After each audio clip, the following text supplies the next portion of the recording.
Hello, nutritional scholars.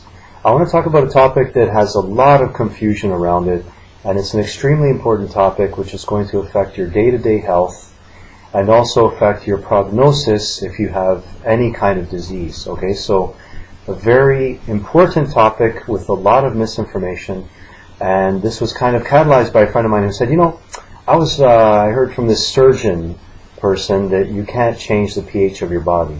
So it doesn't matter what you eat, the pH of your body is already set. So this is a great example of a little bit of information being worse than no information. Okay, so what this surgeon learned, and surgeons should really never talk about nutrition because they don't study it. It's not part of their curriculum. Same with doctors. I think they get one course, whatever. So the pH of your body is fairly tightly regulated by a number of overlapping buffering systems. So when you have a buffer system, you've got a pH which doesn't change much. You add a lot of acid and the pH hardly changes, and you add a lot of alkaline material or alkali and the pH hardly changes upwards. So the buffer keeps a fairly steady pH range, and like I say, we have multiple overlapping buffer systems to keep our pH steady. Thing is, though, being the nutrition dude that I am, I'm always reading and always researching. The best expert guy on pH that I've read was Rudolph Wiley. Rudolph Wiley would take people's venous blood and measure to the second decimal point. So he's like, okay, well, most people are 7.45, 7.44, 7.46, but he found a tremendous difference in the health of the people if they were, let's say 7.45 was about perfect for the pH of your venous blood, the blood in your veins. So some people were like 7.42, so 3 points down, okay, versus people that were 7.48, so let's say 3 points up, a huge difference in their health. Okay, so the first groundbreaking thing that he said was that not everybody needs to alkalize. So all the alternative and holistic people say, oh, everybody's acidic, everybody needs to alkalize, eat more kale and more lemons. This lemon's a little bit seen better days, but lemons to alkalize your body. So the first point I want to make is that you might be wondering, well, if you lick a lemon, it's pretty obviously sour. That means that it's acidic. So how is a lemon going to alkalize my body? Like, that doesn't even make sense. But it does make sense if you understand the basis of how does food affect the pH of your body. I'll get more into changing the pH in a sec. So if you put a lemon into a crucible, fire it until it's just ash, okay? So now you've got lemon ash. What is lemon ash? Ash is what remains after you burn off everything in the food, which is burnable.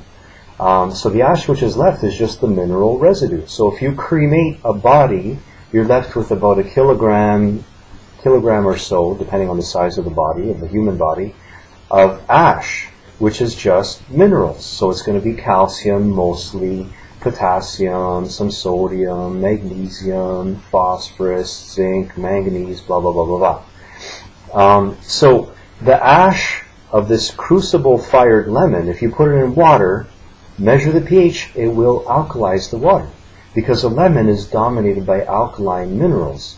So how is it that this sour thing alkalizes your body? Well, the acids get burnt off. So a lemon might have citric acid, ascorbic acid, malic acid, and various other acids. These are carbon-based acids. Carbon-based acids are metabolized by your body. They contain carbon.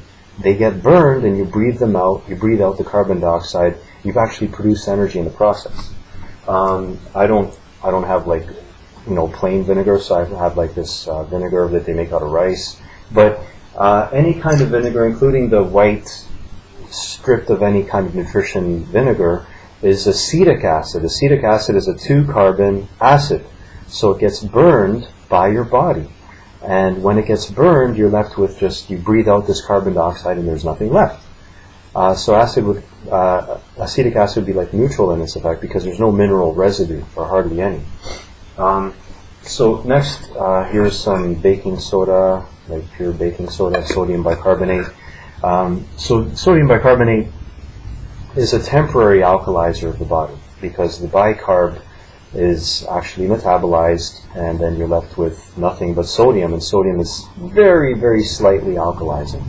So the powerfully alkalizing minerals are calcium, magnesium, and then there's also more, exotic minerals like cesium, rubidium, and those are also very powerfully alkalizing, and they're found in some waters around the world, including in the Hunza Valley and the lake, the Via Cabamba, where the Via Cabamba people live, which is by some lake Titicaca in South America. So the Via Cabamba is a very interesting people. So those two, the Hunza Cuts and the Via Cabambas, they're drinking water that's very high in cesium or rubidium or both, which really alkalize your body. So getting back to this Rudolph Wiley guy who measured people's pH, when he would find somebody who was like 7.41, 7.42, he's like, okay, they need to alkalize. They need to go more towards 7.45. So he would tell them, eat a lot of kale, collards, lots of citrus fruits. So citrus fruits are very alkalizing because they're dominant in alkalizing minerals. Okay, so things like apples or pears are not as alkalizing because they don't have as much alkalizing minerals. And now if you consider red meat and organ meat is very acidifying. But if you take a piece of meat and stick a pH meter in there, it's not acidic. Okay? But when you metabolize the meat, so the protein has been metabolized, the fats have been metabolized, the dominant mineral in red meat and organ meats is phosphorus. And phosphorus in the body will create, in a watery aqueous environment, phosphoric acid, which is very acidic. So these things are very acidifying. White meat, so let's say chicken breast, has less phosphorus as a residue than chicken thighs. So the darker the meat, the more acidifying it is to the body.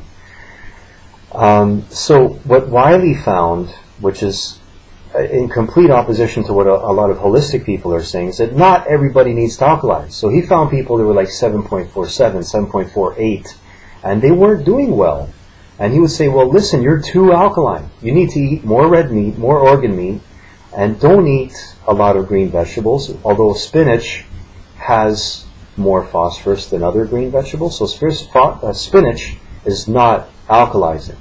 Kale and collards are very alkalizing. So he would tell people, eat a lot of spinach, but don't, back away from the other green vegetables, and don't eat much citrus fruits, because you need to acidify. You're too alkaline. So some people are too alkaline, some people are too acidic. Now you're like, what the hell am I going to do with this information? Because I'm not about to go get my venous blood measured to the second decimal of pH. Like, who's even going to do that for me? I have news for you. You can do this yourself without any equipment. Just pay attention to how your body feels. Okay? So eat more alkalizing foods and see how you feel. If you need to alkalize, you will feel better. If you're like, oh, I don't want to have all these like alkalizing foods, so just have some like baking soda, right? Like just have like a quarter teaspoon 2-3 times a day. So if a quarter teaspoon 2-3 times a day of baking soda makes you feel good, if you feel good on that, that means your body needs to alkalize. So then you can think about having less organ meat, less red meat, and more just white meat, low-fat dairy, because high-fat dairy is not as alkalizing as low-fat dairy. This is what Rudolph Wiley found by feeding people foods and measuring what happened to their pH. So I take his tables as like the gold standard of what's an acidifying food and what's an alkalizing food. Again, it's based on the mineral residue. The mineral residue from dairy would be a lot of phosphorus, which is acidifying, but also a lot of calcium, which is very alkalizing. So in dairy, there's a slight, it's kind of almost tied, but it's not nearly as acidifying as a flesh food. And even beans are fairly acidifying because beans have a lot of phosphorus. So phosphorus is not a bad thing unless you overdose on it. What is the strongest source of phosphorus in our diet? Is pop. Pop has ridiculous amounts of phosphorus, totally acidifying to your system. And when your system's getting over-acidified, it says, uh-oh, we're getting over-acidified. So one of your overlapping buffer systems is your bones. Your system says, hey, we're too acidic. Let's pull some calcium out of the bones, bring it into the blood, and alkalize the body with the calcium that we're going to strip out of the bones.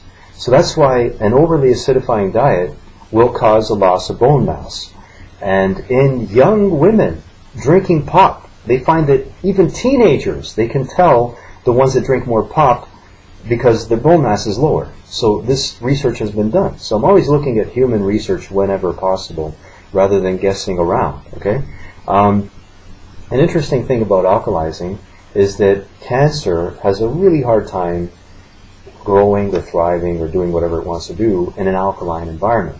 So 100 years ago, literally 100 years ago, before the Rockefeller drug mafiosos kind of had their influence on medicine, which stands to this day, they used to cut people open, and if they had tumors, okay, they cut them open. If it was an extreme case of cancer, they cut them open and they would put baking soda right on the goddamn tumor. Just put baking soda on it, stitch them up again, and the tumor always shrank.